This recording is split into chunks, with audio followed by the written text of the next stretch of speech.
samla Garo na kylleng nongbah Shillong iamih paidbah rally ka Confederation of Meghalaya Social Organizations ni CoMSO Motphran hynne sngi Balang pynpaw ya jingpyrshah halor jingpynibor Jylla jaka ni plain belts ka West Garo Hills District ka mynta hapdeng jingkulmar na jingkynad pher Jaidbynriew. Kini jingkynad kalami hadian jingpyrshah kiseng Balang ya Jylla bakin thep kerteng kumki kertong banwe shimbentaru haki election shakayeng bar ka Garo Hills Autonomous District Council ne GHADC kapala bo banlong hagash phautari kuyayong. Tunduk kumne hagri no phaiski lengba ka jingilam jongo Kisamla Garo kentup kinong yalam bat kinong kitkam ka Garo Students Union Khasi Hills Zone klemi irinti benyesnokti hakni ka rally penpini ya kadak ka jingadon ringkat bat kipat Garo kibadon harilum Garo kibadang ya ki menta ban persha ya ka jingi shimbenta ki Jylla haka election GHADC batru ya ka jingnang kharoi ki poi ai nari Bangladesh harilum Garo.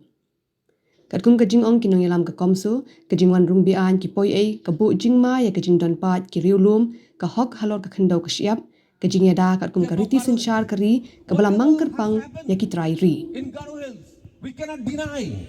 We have to put a blame on our past leaders, our legislators who have been authorized to make law in the Garo Hills Autonomous District Council. They have failed to protect the Garo community through an act. Garo Hills, Khasi Hills and Jaidbynriew Hills,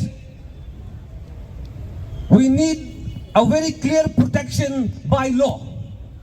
And just to elaborate, taman pensay kindian, ka Constitution of District Council Rule 1951, danang ikwa banyada ya ka Jaidbynriew, ya ka Khasi wa ya ka Garo na ka jingsyak tuklar.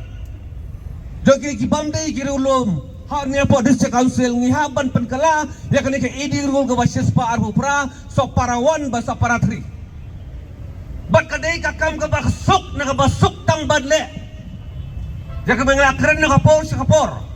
It is high time that all the 3 district council will bring amendment to the 128 AD rule sub para 1 and sub para 3.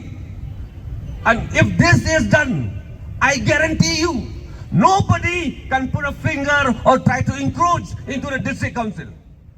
Namar kaniga rally baro ki dukan jingki Jylla hakathan police bazaar GS road pat Motphran kila Khangdam namar ka jingship ting yo mi kano ka jingkulmar.